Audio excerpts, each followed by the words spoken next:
안녕하십니까. 해남뉴스입니다. 천년고찰 해남대흥사에 유네스코 세계유산 등재를 선포하는 기념식과 음악회가 열렸습니다. 철저한 보존관리는 물론 문화관광 콘텐츠를 개발해 한국 대표 산사로 발전시킬 것을 다짐했습니다. 노영수 기자가 보도합니다. 대흥사는 지난 7월 1일 반해에서 열린 제42차 세계유산회의에서 그 가치와 역사를 인정받아 세계문화유산에 등재됐습니다. 지난 13일 열린 기념식에서는 대흥사 주지인 오르스님에게 원문으로 표기된 세계유산 등재 인증서가 전달됐습니다.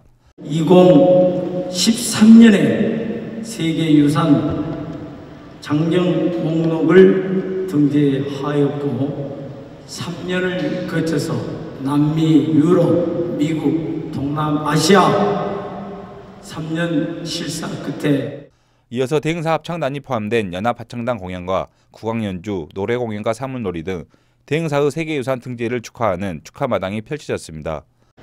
저는 오늘 유네스코에서 발표하는 세계유산 등재 인증서를 해남군에 전달해드리면서 그날의 감동을 여러분 모두와 다시 나눴습니다.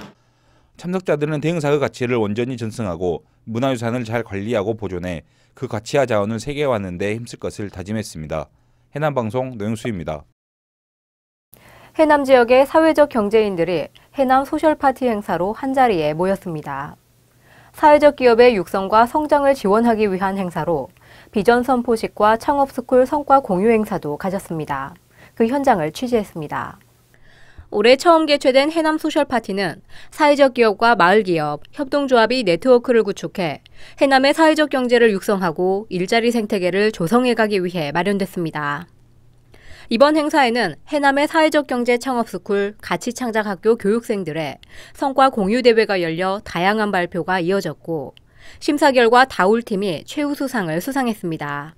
그 해남 이 지역에 영유아 아동 아이들에 관련된 교육 프로그램들이 없는데 그거를 저희 혼자 하는 게 아니라 여기 해남 지역에 있는 청년과 경력 단절 여성들과 같이 함께 할 수 있는 방법들로 저희가 발표를 했는데 그래서 좋은 성적을 주신 것 같아요. 또한 시상식과 비전 선포식이 진행됐고 사회적 경제 기업들과 국내 기관 등이 마련한 부스를 통해 다양한 물품 판매와 체험 프로그램도 열렸으며 일자리 제공 홍보 부스도 함께 운영됐습니다. 해남 사회적 경제 활성화를 위해서 작년부터 여러 가지 사업들을 했는데 마케팅 사업, 교육 사업, 선진지 경험 이런 것들을 통해서 해남 사회적 경제 활성화가 이제 되고 생태계가 조성될 수 있도록 하기 위해서 이런 사업들을 하고 있습니다. 해남방송 박수은입니다. 금강산은 군민들이 매일 즐겨 찾는 등산 코스인데요. 그런데 금강산에 이동통신기지국이 설치되지 않아 휴대전화가 먹통이 되면서 위급한 상황에 신속하게 대처할 방법이 없는 상황입니다. 보도에 이창섭 기자입니다. 서비스 안됨이나 통화 가능 지역을 벗어났습니다라는 문구가 뜨며 휴대폰 사용이 전혀 이루어지지 않습니다. 112와 119 등 긴급 전화도 마찬가지입니다. 금강산 산책로 주차장에서 쉼터를 거쳐 정상까지 가는 구간 가운데 초입 길목에서 800여 미터를 제외한 위쪽 나머지 2km 구간에서 이 같은 통신 사각지대가 발생하고 있습니다. 전화를 저한테 주셨는데 제 휴대폰에서는 지금 전화 음이 안 들리고 있습니다. 그래서 통화가 지금 안 되는 상황입니다. 어르신이나 여성분들도 즐겨 찾는 곳이고 밤에도 홀로 산책이 이루어지는 곳인데 휴대전화가 터지지 않다 보니 행여 크게 다쳤거나 치안을 만났을 때 신속하게 대처가 힘든 상황입니다. 혼자 갔을 때 이럴 때 뭐가 보인다든가 예를 들어서 동물 같은 거 보인다든가 그러면 하고 싶은데 전화를 통화를 하고 싶은데 그게 안 되니까 불안하고 초조하고 그러죠. 상황이 이런데도 통신사들은 투자 가치가 낮아 당장 기지국 설치가 어렵다는 말만 반복하고 있습니다. 비싼 휴대전화 요금은 꼬박꼬박 챙겨가면서 서비스가 되지 않는 부분은 나몰라라 하고 있는 셈이어서 국민의 안전을 위해 해남군이 나서서라도 방안을 차지한다는 목소리가 커지고 있습니다. 해남방송 이창섭입니다. 1966년 고향무정 노래를 히트시키며 국민가수 반열에 올랐던 북일면 출신 오기택 향후를 기리는 노래비가 북일면 오소재에 건립됐습니다.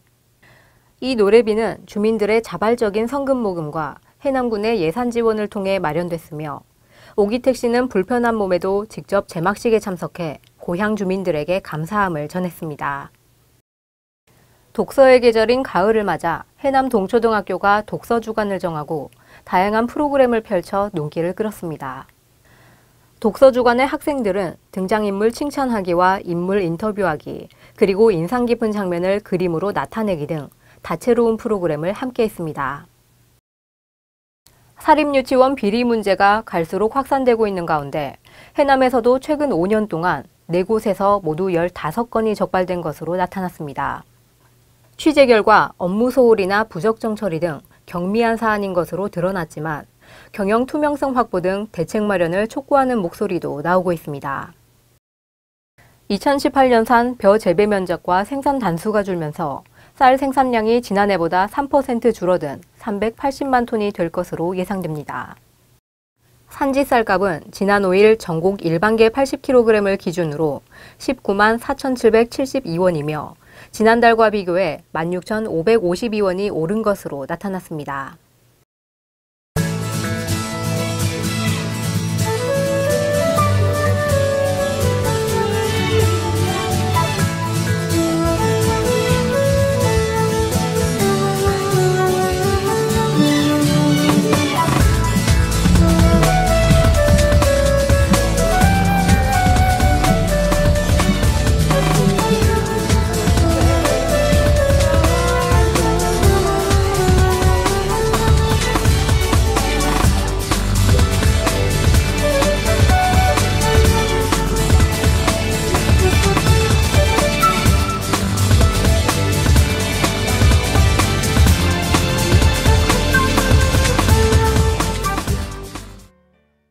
이상으로 뉴스를 마치겠습니다. 시청해주신 여러분 고맙습니다.